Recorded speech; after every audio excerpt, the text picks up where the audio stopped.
The following is a presentation of the Belly Up Sports Media Network.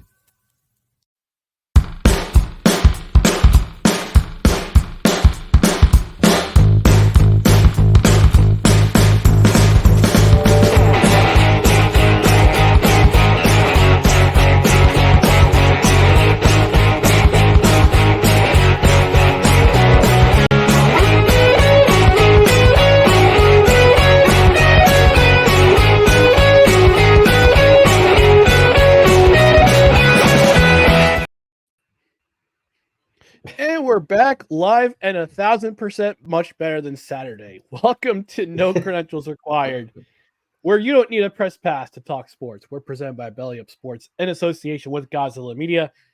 My name's Ryan McCarthy. I'm one of your hosts, and to my right is a man who is already being compared to Thomas Patrick Edward Brady III as one of the greatest of all time. What he's great at, we don't really know. Dustin Henry. Dustin, how are we doing tonight? I'm doing all right. I don't really know what I'm great at either. We'll figure it out. Maybe by the time I hit 50, I'll figure something out. I don't know. But glad to hear that you are doing much better. I am also doing much better. We probably sound a little bit more normal to some of our listeners, how we normally sound. So happy for that. Running around before the show, got tomorrow's dinner in the fridge, marinating. I got tonight's dinner in my belly, took out the trash. I'm ready. All right. Well, I know what my dinner plans are for tomorrow night. But yeah. in the meantime, you don't even know what I'm making yet. I don't care. I'm coming over. All right. Before we get into the meat and potatoes, which I presume that Dustin's having tomorrow night, we just need to remind you about our social media channels right down here below. If you're watching live or on replay on either Rumble or the Belly Up Sports YouTube channel, we welcome you. You're also welcome to leave a comment. But in the meantime, please follow us. Give us a follow on any of our social media platforms. It's Twitter, Instagram, and it's the rarely used TikTok. It's at NoCredsREQ. Facebook.com/@NoCredsREQ. YouTube.com/@NoCredsREQ. And if you wouldn't mind, please like, comment, share, and subscribe to all of our social media places. On the podcast side, if you're listening on the podcast side, subscribe to the podcast on either Apple Podcasts, Spotify, Spreaker. I got to change that banner. The soon-to-be departed Google Play, wherever you podcast. Rate and review. 5 stars would be a great rating to rate us. And if you're a platform where you can review, we might even read it on the air. And because this is a live show and we are already getting comments in the comments section, I want to remind you, this is a live show. Again, if you're watching on replay on any of our social channels, on Rumble, on Belly Up YouTube channel, we appreciate you stopping by. Leave a comment. And Dustin, this noise made me feel better on Saturday, and I'm sure it's going to help out a lot of other people feel better too. So I got to play that sound. Yes.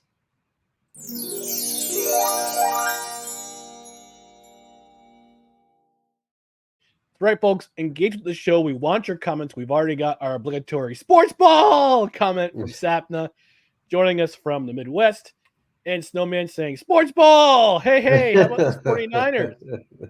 We'll get to them briefly, Snowman. We'll get to them briefly.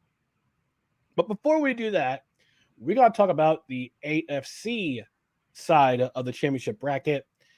We got to talk about the Kansas City Chiefs and the Baltimore Ravens that took place on Sunday afternoon.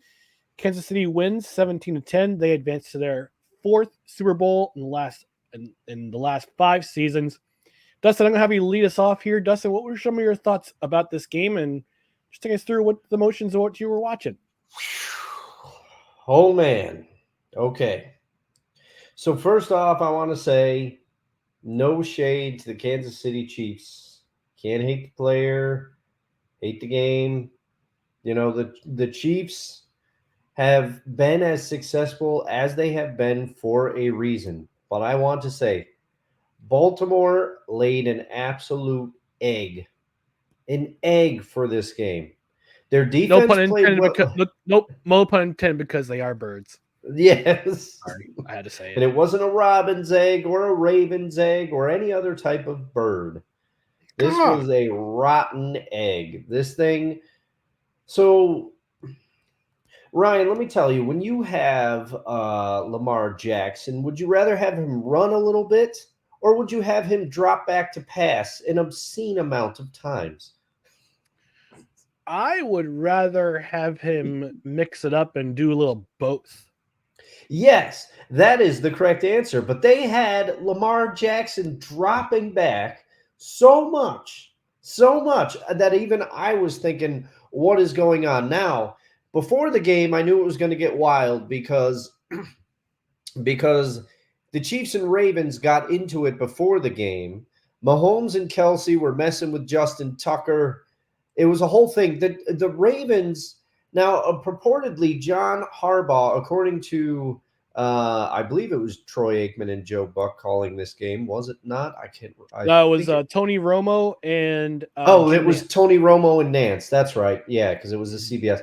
So Jim Nance said before the game that when they were talking to John Harbaugh in the interviews, that Harbaugh said to them multiple times, he said, "We want to make Patrick Mahomes feel it.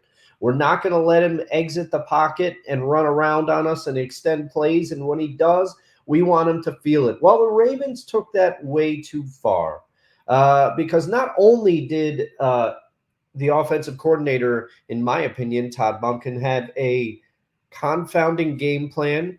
You could tell that Lamar was not relaxed. He was not relaxed. He was not playing comfortably. He felt like he had to do too much. There were throws where he ran up into the pocket and went to slide, didn't really get his full foot into the throw to complete it. He just didn't look as crisp as he had looked all season. But in my opinion, the Ravens coaching staff didn't do anything to help him. They didn't do some to my mind plays that he's comfortable with to try to settle him down a little bit. And the whole Ravens team played with too much emotion. There were calls when they had the Chiefs stopped. Then they would get a roughing the passer penalty because a defender would blast Mahomes after he had let the ball go. And I get what John Harbaugh was saying. We're not going to let him just run around. We want him to feel the pressure. We want him to feel it. But you can't do that. And then you had the Zay Flowers, who was the only receiver that did anything for Baltimore. Even he made that catch over, I believe it was Snead, who has played remarkable all season, and he Yeah. was great during this game. He, Yeah, he wide pushed, open, wide open. yes, and he pushed Snead down to the ground and then flexed over him. You can't do that. That's going to get called every single time. And then we'll get into the play that happened later, but Zay Flowers was involved in a huge play and he was stripped, I believe, by Snead. And after that, I get it. It's a game of emotion. You're frustrated, but he banged it. He was clearly rattled. He banged his hand on the bench, cut his hand on the bench. Odell Beckham didn't get a look until the third quarter. Now, say what you want about Odell, but he's still dynamic enough at this stage in his career.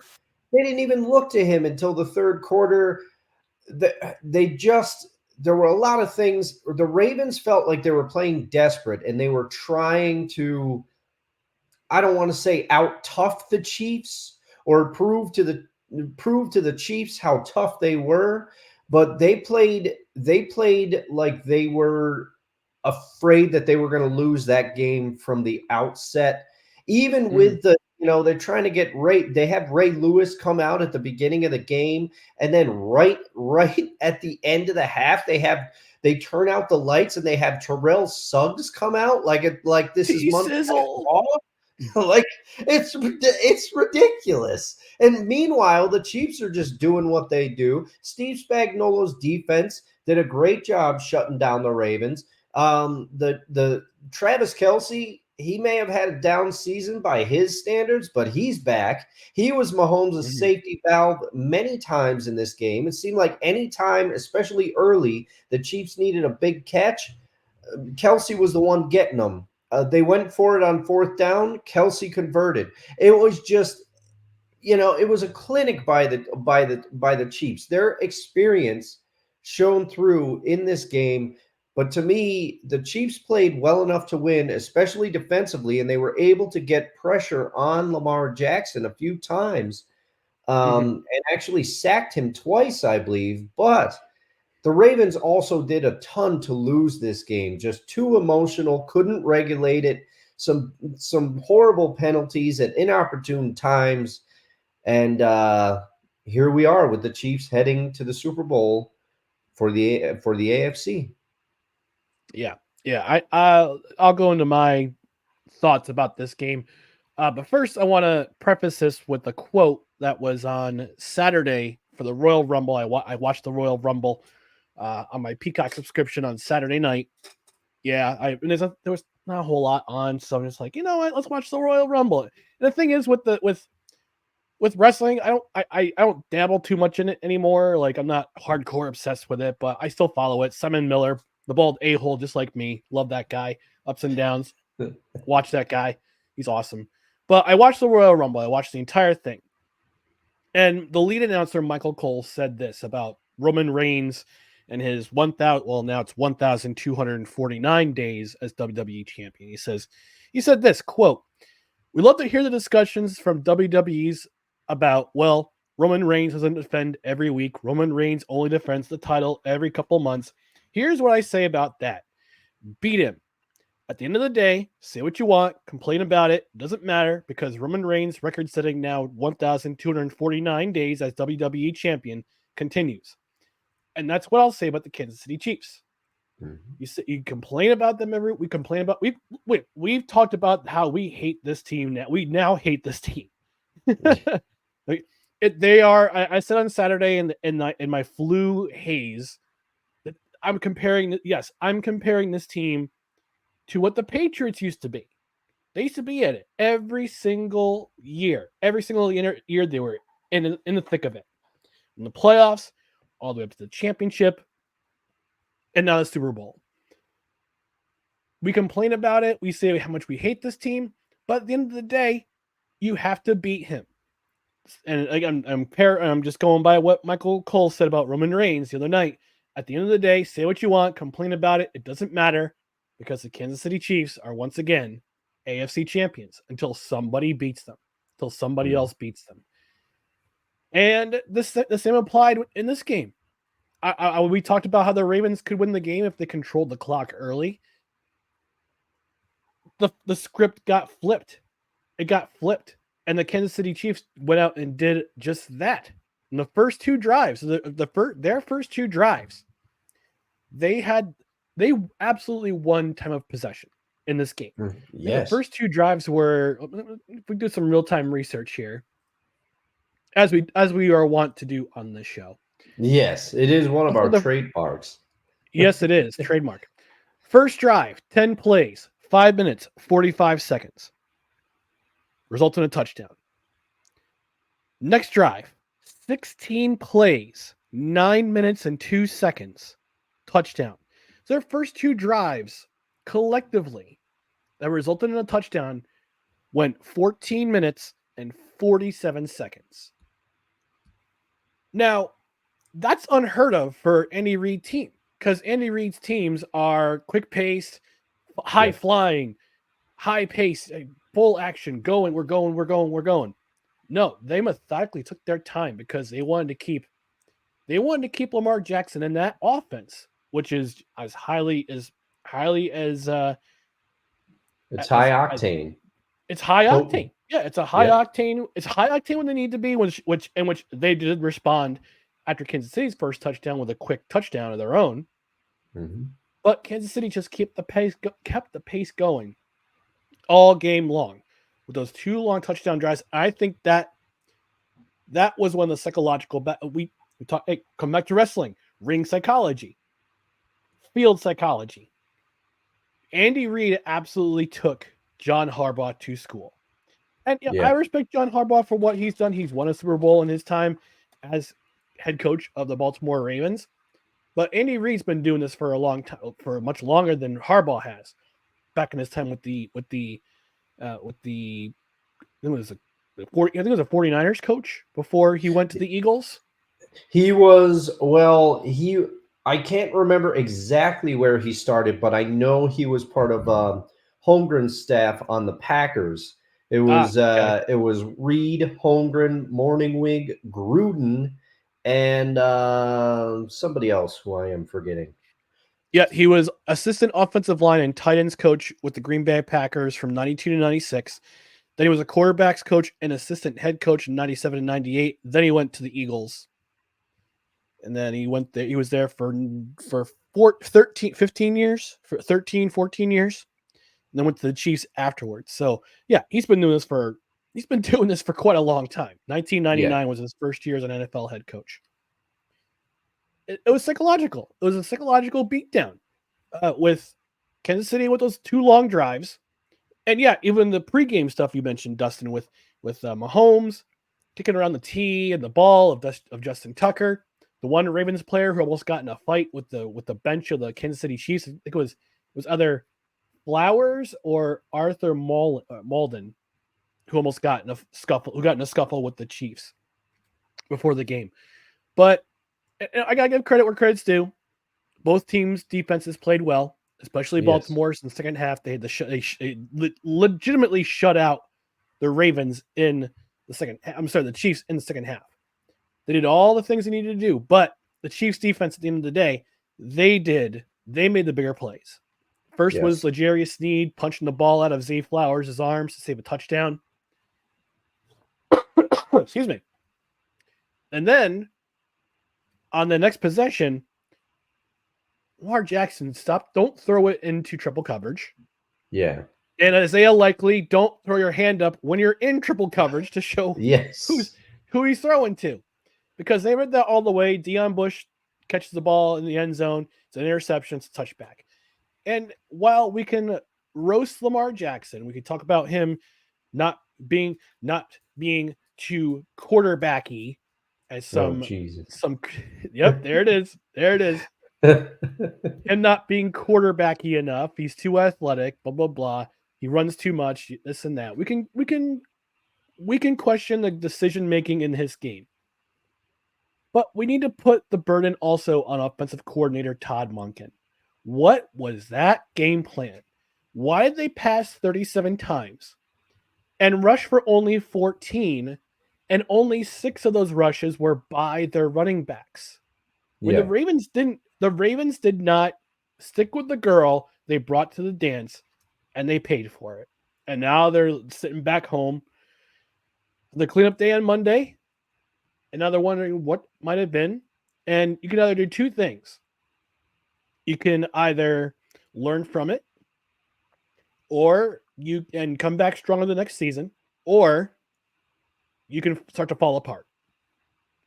And unfortunately, the Ravens fell apart. They were not only just physically beaten, but they were outcoached and they were psychologically taken out of the game early and often. Like before the game even happened, they were psychologically beaten.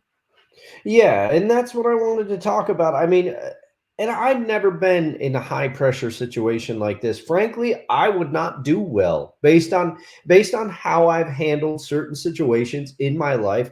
I'm at least I'm not too proud to sit here and say I would not do well with that. You know, I would be the Jeff Weaver on the mound that you would be able to see my reactions and my frustration. But it was palpable in this game. The Ravens they wanted to bring intensity, but they brought unhingedness. It was the Chiefs were in their head rent free from the jump on this game. And like I said, Harbaugh was concerned with making Mahomes feel it when they left the pocket, but not at the cost of penalties, not at the cost of it was baffling. And like you said, the Ravens completely got away from the game plan that got them there. And Lamar Jackson, to his credit, after the game, he said, I am not frustrated at all. He said the team we will learn from this. We will build on this and we will come back stronger. He said exactly what you said. And I realized what Lamar was trying to do in that moment. He's trying to be a leader. He's trying to, take the team and put it on his back. But that just didn't jibe. If you watched his body language in that game, he was throwing helmets. He was Everyone frustrated. was throwing helmets. Everyone was Yep. throwing helmets. Zay Flowers with that. Look, I'll give him credit where credit's due on that long pass. Yeah. 3 plays there, he wound up fumbling. He was wide open, Oh yeah. And I think part of the reason why he pushed L'Jarius Sneed down, I think L'Jarius Sneed tried to trip him. If you look Okay. at the replay really close, it looked to me, and I'm not saying this because I'm a hater. No, I'm not gonna hate. I give my respect to where it's due, but I think L'Jarius Sneed was legitimately trying to trip him up because he kept bouncing back around like a human joystick. So that may be why Flowers got a little bit too hyped up and stood over him and spun the ball in his general direction. But I don't know. I'll have to look at the replay again, but that's what it looked like to me. I'm just going by what my eyeballs were seeing. That's all we can do. So that's all we can do. All we can do. And Swifties, congratulations! Your team's going to the Super Bowl. Before we go to the next game, let's take a quick visit to the comment section. Snowball says, "A rotten lead egg." LOL. Wonko the Sane joining in. He actually left us a comment. I'll read it in just a second, but I wanted to read this one first. Had occasion to watch Shake It Off video earlier today. Girl was fun and funny 10 years ago and still is. That's everything I have to say about Taylor Swift. There you go. I will say, Wonko, I think she's got the best bangs in the business. Her bangs, they're on fire. I have But a friend. I have a friend of mine. I'm not sure if you've ever met him. He hates girls with bangs. Absolutely hates the bangs. I don't know why. yeah, I don't know why, but everybody's, Look, everybody's got the things that they love and the things that they don't love so much. But hey, I'm down. If my future lady out there has bangs, more power to her. If she doesn't, that's cool too. I'll just say this, and we'll move on to the next section before we talk. We turn into cosmetology talk here on No Credentials Required. Before we turn into the best cosmetology podcast out there. Look, some women look good with bangs, some women don't. Mhm. So, ladies, help me out with this question. Help me out with It's this. true. Let me know what you think. Snowman says, legit question: how many times did the Ravens actually, I don't know, move the pocket to help Lamar? Thank you, Snowman. Thank None. you. They None. did not make him comfortable. They did not do anything to relax him because to my eye, he looked keyed up. And to go back, it's funny. Mike Holmgren comes up again on this show, but that Andy Reid, that staff with Andy Reid and John Gruden and Steve Mariucci and Mike Holmgren, they all knew Brett Favre would get nervous and excited to start a game, and he would throw what Mike Holmgren used to call rocket balls. So Mike Holmgren said we had a few plays in there to help Brett relax and to get him into the flow of the game because we knew once he relaxed, he would be a lot more accurate and we'd be in a better spot. That's how you coach a player. That's how you help a player. Absolutely. Wonko also says Flowers lost the game, quote, single-handedly. Oh man, wow. Yikes. And I'll read I'll read his comment because he leave a comment for us on Saturday. He says, "Sorry for missing the live show. Great stuff as always. Boy, the way Dustin powered through last week and you, Ryan, this week was inspiring. Almost made me feel bad for going to work today." Oh man, we appreciate it, Wonko, always. We do. We appreciate you, Wonko, tuning in pretty much every week. Kitnam's in saying sports ball. And then Wonko, one more comment from Wonko. He says, "Did not see it coming, but feels like Casey had the best D, not just Sunday, but the whole playoffs." No, we're on the same page. Yeah, on the same page. All right, moving on to the late afternoon / nightcap of the championship weekend of Championship Sunday. Detroit at San Francisco. I'll lead off with this one, boy. Julie from Michigan. I know you're watching either live or on replay. I know you're brokenhearted. I know it's getting, and also our buddy Captain Lou, friend of the show, Captain Yeah, I was Lou, gonna say it's gonna be tough for Lou too. and Belly Up Sports co-founder Mike Brown, as well as Zach Mack, who are on the Motor City Realist podcast, which is another Belly Up Sports podcast. Check them out if you're a Detroit sports fan. Yeah, I feel for them. And again, I feel bad for Lions fans because, like myself, who's a Jets fan, they're fans of another star-crossed franchise, and this Lions team gave their fans so much hope in that first half. And I was beginning to believe too. I was beginning to believe. I mean, it was just shocking in the way that they were absolutely smashing the 49ers on their home turf. Yeah. And I think what saved the 49ers in this game was the fact that they did not let the Lions score a touchdown on their final drive in the first half. They only held them to a field goal. Also, CJ Johnson, CJ Gardner Johnson, I think. Yeah, as soon as I saw him wave to the sideline after they went up 21-3, I said, "Oh no, that's not good. That's not good."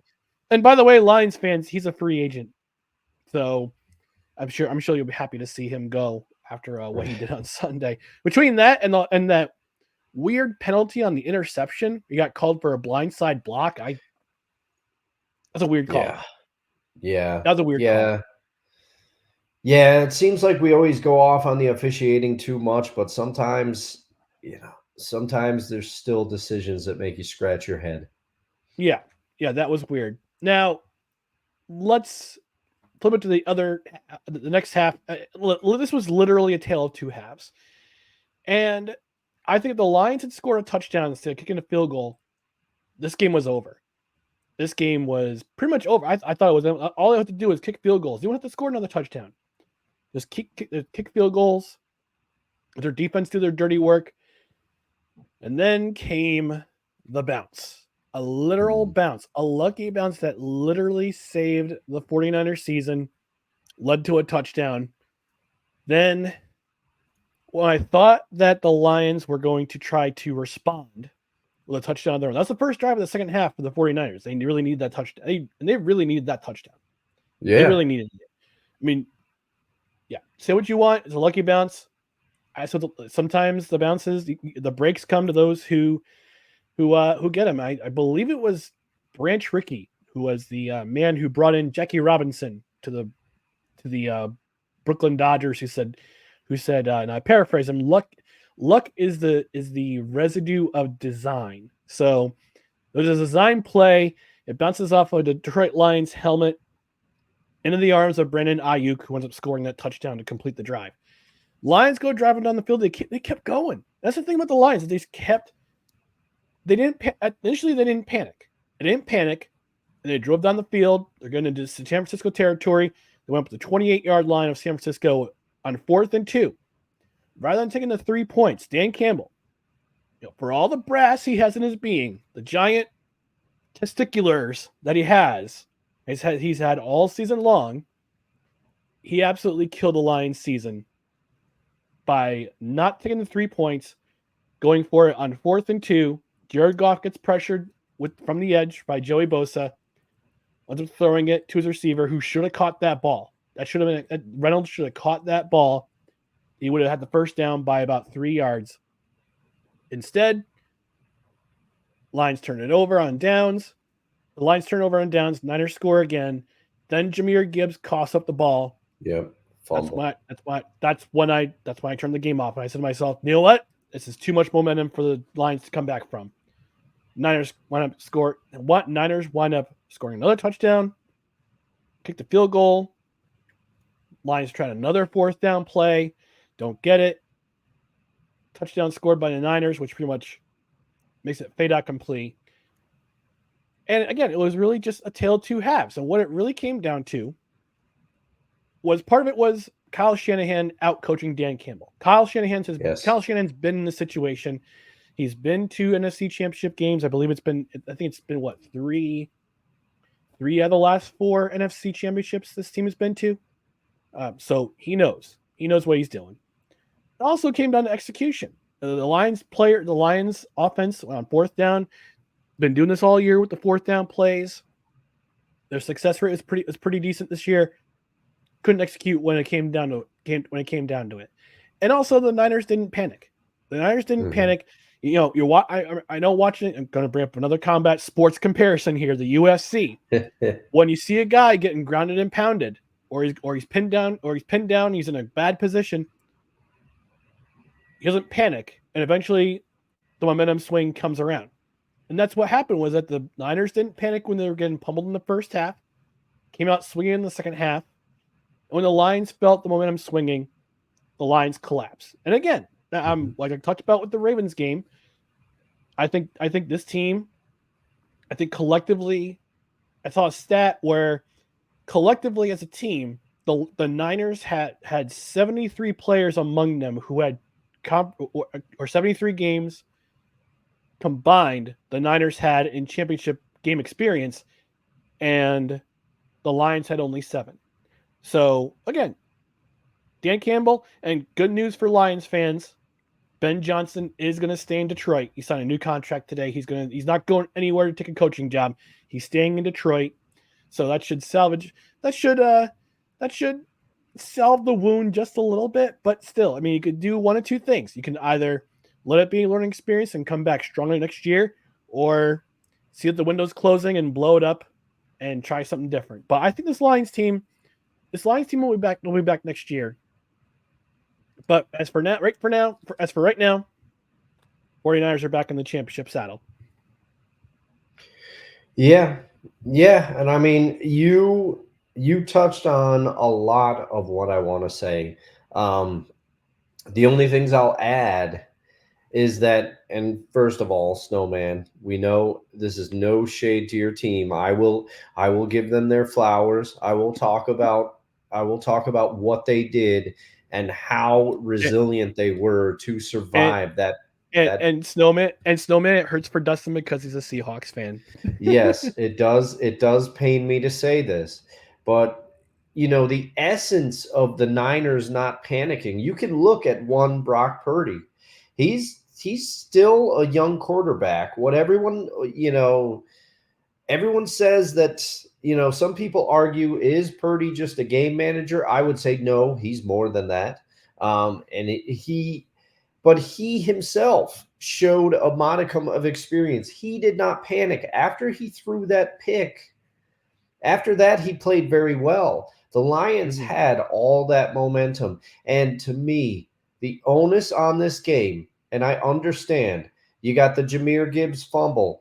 You got a couple of key drops. Like you said, Reynolds should have caught that ball. Could have changed the whole momentum of the game. But we gave him a lot of praise, and now I got to get on him a little bit. I tried to tell you earlier in the season, Dan Campbell, I tried to tell you to cool it with the fourth downs. Cool it with going for it. I know it's your personality. To his credit, Dan Campbell tried to stick with the methods that got him there. But the way he executed them was so poor. I'm sitting there as the Lions are crushing the 49ers in the first half. Nothing is going right for the 49ers. Dan Campbell gets within striking distance. And I'm thinking he's going to go for it on fourth down. They're already up. They're already up 21-3. They're going to put their foot on the gas. And he elects to kick the field goal there. To me, that was a 100% Dan Campbell. You want to go for it? Go for it right there. That's your team your chance. That's your chance. Yes, that is where you should do it. Your team is throttling the 49ers. If you don't get it, then you can rebound and come out in the second half. But you kick the field goal there after weeks of going for it on fourth down. And then after the bounce, the Niners, they did not flinch. And I have looked at the clips. You can see it. George Kittle said he went up to Brock Purdy. I saw it this morning. He went up to Brock Purdy on the sideline, and he said, keep talking to the guys. I can't wait to say they had us in the first half. Not going to lie.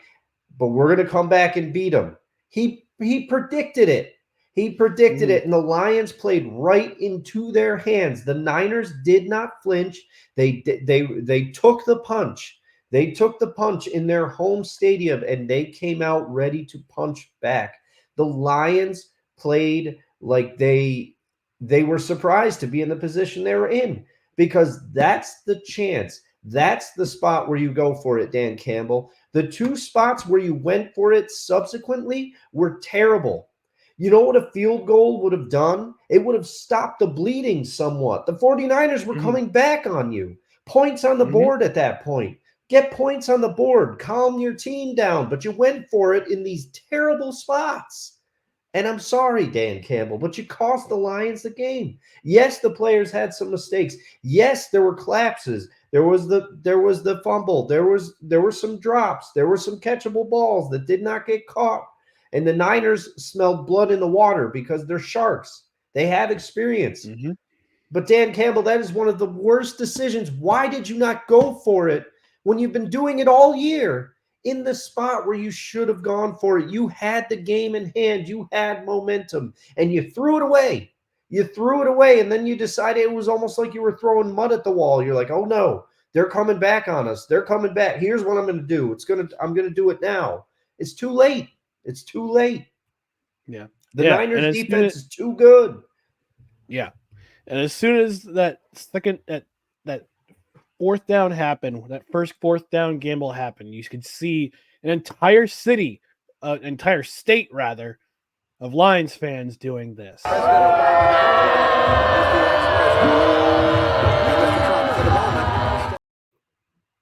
Yes. Yes.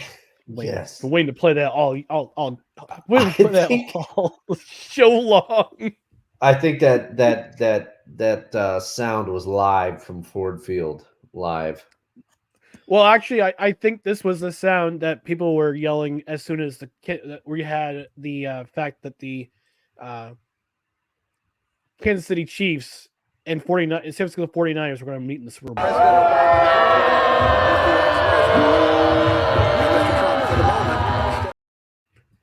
And one more thing. We take you live to Raider Nation where they find out that their chief rival, no pun intended, their division rival, Kansas City Chiefs, and their former across the bay rival Yeah. will be meeting in their stadium on February 11th.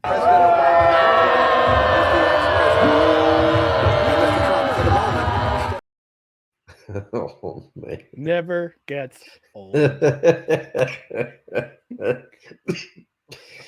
we take our lone commercial break, I'll take one more trip to the comment section. Kitten says, it was rough for our dear friend Julie. I know absolutely nothing about football, but I was still yelling at that coach, which is very surprising. And Snowman chiming in, San Francisco. Yeah, good for you, Snowman. Oh, it's true. And I mean, This is what I didn't want to hear for the next 2 weeks between Swifties and Snowman going yeah. off about the Snowman. Love you, buddy. No, and Love you dearly. But I gotta bust your chops on this. But I'm gonna yeah, for the I next mean, 2 and I weeks, mean, and if they win, even until September. yeah. Yeah, and I mean, congrats. I don't want to take things away from the San Francisco 49ers. I have no love lost for them. They're the chief rival in the division. Looks like they're going to be the kings of the division for a while. Or it could be the Rams coming up, because the Rams showed they still got some Yeah. juice left. And the Cardinals. So basically, I'm saddling up for it to be a long couple of years in the division for my Seahawks. But Brock Purdy, he made some key plays with his legs too, to extend, to really take the air out of Detroit. I'm happy for Christian McCaffrey, who toiled away for years on Panthers teams. He gets to go to a Super Bowl now, but I did not want this Super Bowl. Sam I mean, Darnold. but Sam yeah, Darnold going to the Super Bowl. he is the Lego man himself. Ever since somebody made that comparison, I'll never be able to unsee it. But I will say, I mean, I just didn't want this. It's no shade to anybody, but but I was so hoping, especially for the Lions. I mean, come on, they had that guy that's in hospice care that dyed his hair, and I thought he was going to get to see it. I really did. So it's no shade to any 49ers fans. It's no shade to any Chiefs fans. Enjoy. But suffice it to say, the rest of us will just enjoy the food a little less this year watching the Super Bowl. And we're all jealous. That's what it comes down to. Except for the Swifties. The Swifties, the Beehive, a band of orcs, you're all the same. You're all the same to me. All the same. Snowman also says, I'm ripping Cam Newton apart tomorrow. I thought he did that last week. Well, anyway. He says it's either going to be, programming note, it's either going to be on the show or it's going to be a Snowman in the Morning extra. Dragon of Chaos joining us. Too bad about the Lions. They've been bad for so long. Would have been quite the underdog story. And Wonko continuing, thought Pete Carroll was bad at situational football, but Campbell was awful. Probably the next Seattle coach. He was so bad. See, Wonko has the same outlook that I do. We've been spoiled with the Pete Carroll era in spite of all his faults. But I remember the Dennis Erickson era Seattle Seahawks. Yes, that's right. It happened. It's not going to... I just got a bad feeling. And yes, the Jim Mora Jr. era. We don't speak of that one. Oh, I think he's coaching at UConn now. Yeah, I think so. Yikes. All right, we're going to take our long commercial break, but when we come back, I've got a rant because there's one thing I'm really sick of, and I need to get it off my chest. Otherwise, it's going to stick there, and it's not going to be a healthy therapy session tomorrow. So stay tuned to No Credentials Required. Are you ready to elevate your sports betting experience? Look no further than DraftKings Sportsbook. Why choose DraftKings Sportsbook? Unmatched variety. Bet on your favorite sports leagues or discover new ones to follow. Live betting. Test your instincts and feel the adrenaline as you bet in real time while the game unfolds. Promotions and boosted odds. DraftKings keeps the excitement going with a range of promotions, odds boosts, and special offers. And a user-friendly interface. Whether you're a seasoned bettor or new to the game, DraftKings' intuitive platform makes placing bets a breeze. Ready to dive in? Belly Up Sports has partnered with DraftKings Sportsbook to give you an exclusive offer. Sign up at dkng.co/BellyUp150 and new customers will get $200 in bonus bets instantly when they bet $5 or more. Don't miss out on this opportunity to take your love for sports to the next level. Sign up today and let the games begin. Please gamble responsibly. 21 years or older. Eligibility restrictions apply. See website for details. That's right, folks. Even if you can't have fun watching the Super Bowl this year because of the two teams that are in the Super Bowl, you can at least have some fun by winning some cold hard cash on DraftKings Sportsbook. There we go. On DraftKings Sportsbook, we have an exclusive offer for you.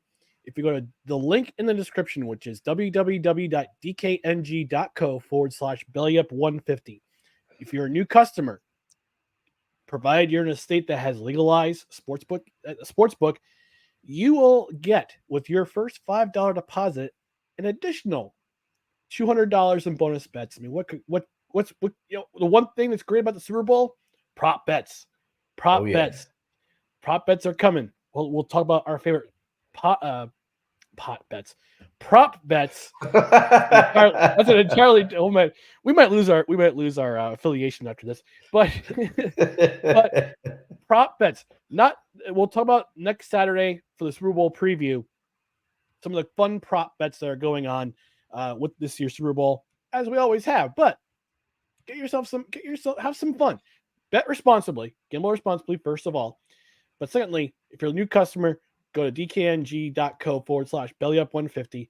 You sign up today. You put your first $5 deposit in. You get $200 in bonus bets. Again, please gamble responsibly. And go to the website for more details. All right, Dustin. I gotta get something off my chest. And I don't know if you have something to get off your chest too. You're more than welcome to join in with my rant, or you are more than welcome to have a rant of your own. And we kind of talked about it. We were talking about bringing back the list because we had a list of quarterbacks we wanted to talk about who have never won a Super Bowl. But after hearing some of the nonsense I've been hearing the last couple of days, in reaction to the AFC and NFC championship games, we got to talk about this. And I'm going to take the screen for. I'm going to go solo for a second. Yeah, I cede the floor to you, sir. Thank you. Please, dopey pundits, whether you're on the 4-letter network or on Fox Sports 1 with Drip Bayless, Ski Up Bayless, or Nick Wright, or if you're on the 4-letter network, stop the comparisons to Tom Brady.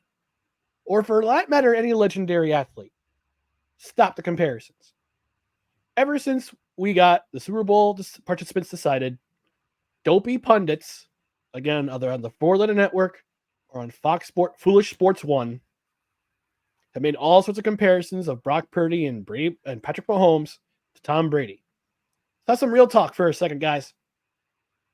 Brock Purdy's in his first Super Bowl. It could be the first of many. It could be the only one. We really don't know how this career will pan out.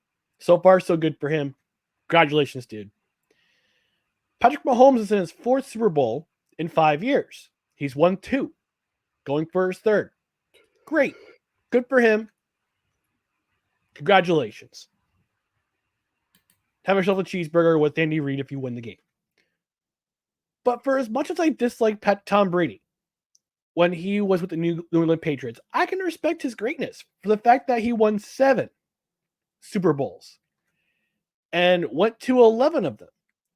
And he even won a Super Bowl with that Bill Belichick, who is regarded by many, I'm not really sure why, as the greatest coach of our era. Although Andy Reid is quickly on his tail. Now, remember when Harold Miner, I'm old enough to remember when there was a basketball player by the name of Harold Miner, played at USC.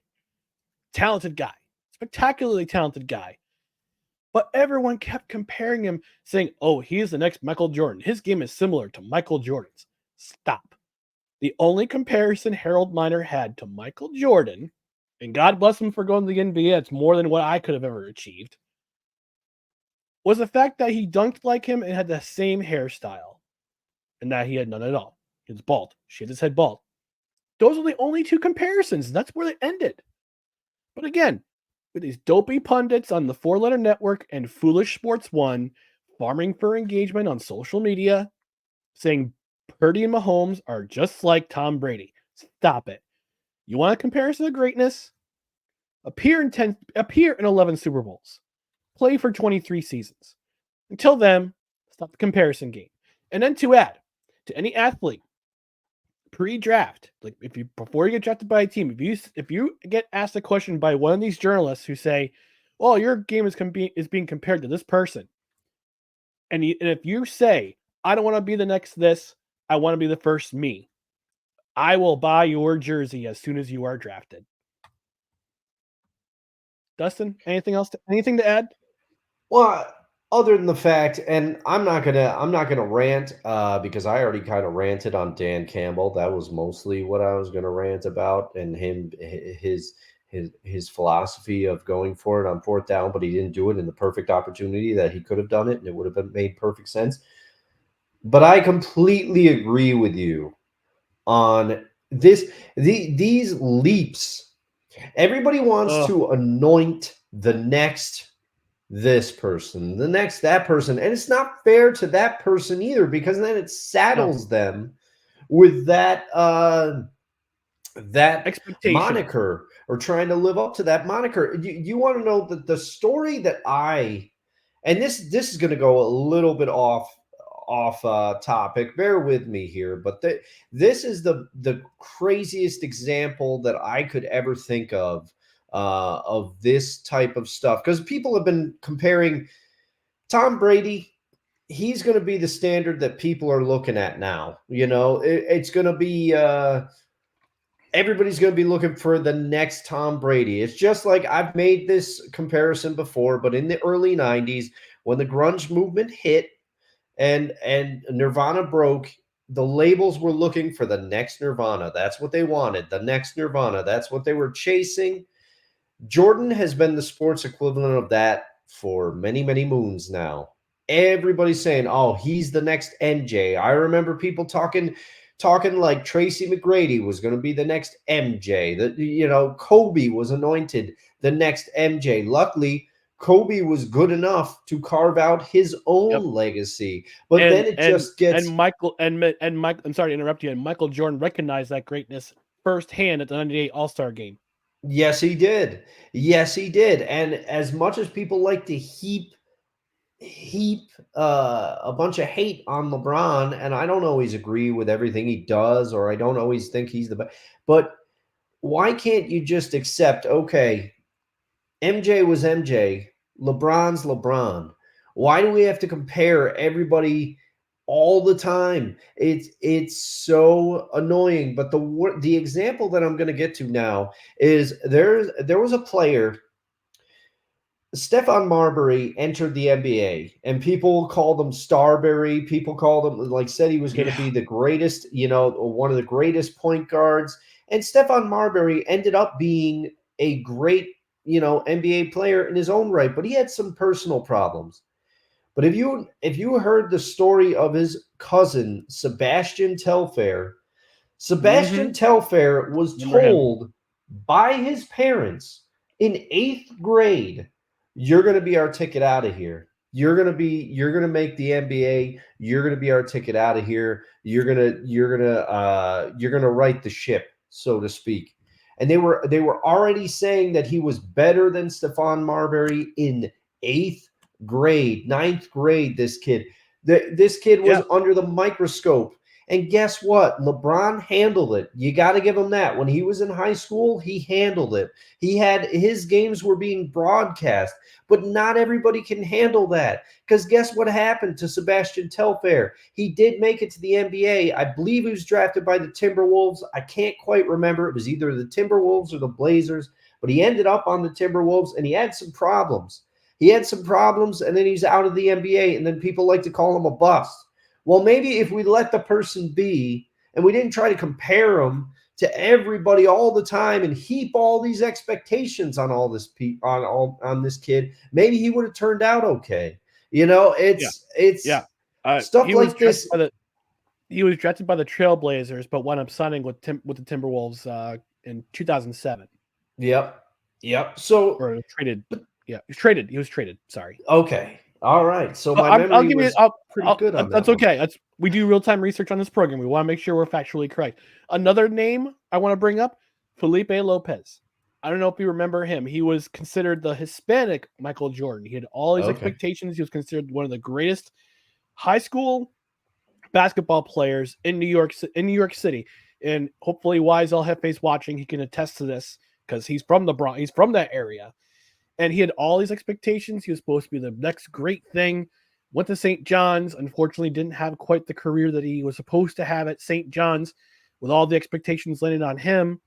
Had a serviceable NBA career, but he had played most of his career in, I believe, the Dominican Republic and Puerto Rico. Let's see if I'm right here. Let's see. He played most of his ball in he played the Albany Patroons in 2006 and 2007. So, there we go. Yeah, so there you go. A little no-known fact about him. About to bring in the conversation of the greatest athletes to come through the capital region. But yeah, I mean, you're right, Dustin. We pile all these expectations and all this praise on people and compare them to other players, and it's just like, you know what? I just want to be the first me. Yeah. Which should be the attitude of every single athlete who comes out in the draft, whether they're a basketball player, a football player, hockey player, baseball player. I don't want to hear them say, "Oh, I just want to be the next X. I want to be the first me." Yeah. Yeah, it's apt, and I get it. These networks, they got to talk about things for the next few weeks, and they're looking to get views, and they're looking to get engagements, and it's look, everybody, whether it be the barber shop or a backyard barbecue or whatever, people like to start sports debates. It's one of the great things. Whether you're at a bar, it's one of the best things about being a guy. Yeah, for real. Honestly. or any sports fan, it's one of the greatest things. And you like to try to kind of pound the podium for your guy or for your person, or if there's a stance you're passionate on. I get that, but to compare either of these quarterbacks to Tom Brady as of right now is absolutely absurd, especially with Brock Purdy. Patrick Mahomes has had a lot of success, so it's not as outlandish, but it's still, what it should show you is how absurd Brady was. Brady was machine-like. I'm telling you, and I had no love lost for Tom Brady. I couldn't stand the Pats. One of my greatest Legion of Boom memories is when the Seahawks shut him down, and then Richard Sherman goes up to him after the game. It was when the Seahawks were up and coming and the Patriots were well established, right? Richard Sherman goes up to Tom Brady after the game, or as Brady's walking off the field, tries to shake his hand, sticks his hand in his face. Brady's not shaking that hand, Richard. You're trolling him. But anyway, when it's okay to compare players when it's done. Let's see what Patrick Mahomes does. But guess what? Patrick Mahomes is great already in his own right. You can watch, personal feelings about him aside, you can watch that quarterback documentary on Netflix. You want to see how hard Patrick Mahomes trains, you can check that out. I would highly advise watching that if you haven't, because Kirk Cousins goes through it. Marcus Mariota, he goes through it. It just shows the level of preparation you have to be a quarterback in the NFL. It's simply astonishing.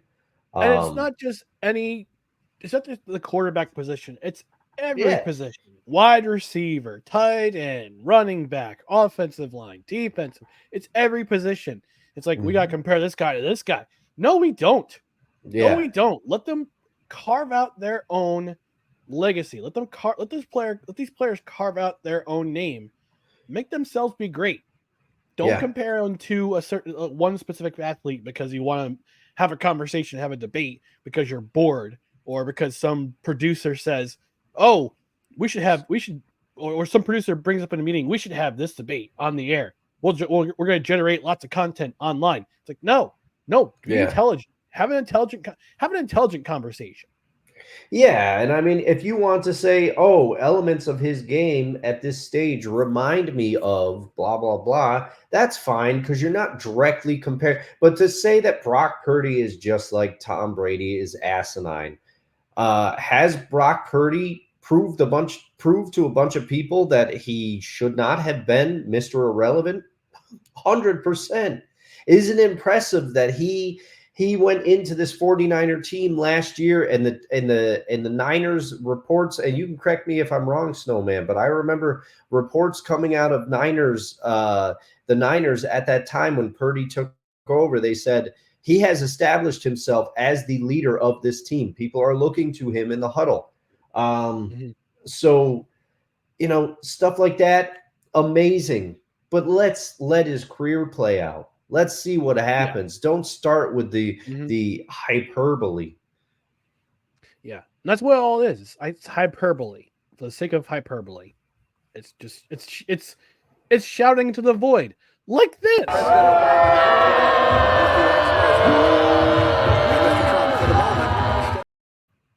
And I mean, while we're on the subject, Skip Bayless, I put in a separate category. He's just gonna do what he always does. He's his own kind of special, kind of stupid. That's what he is.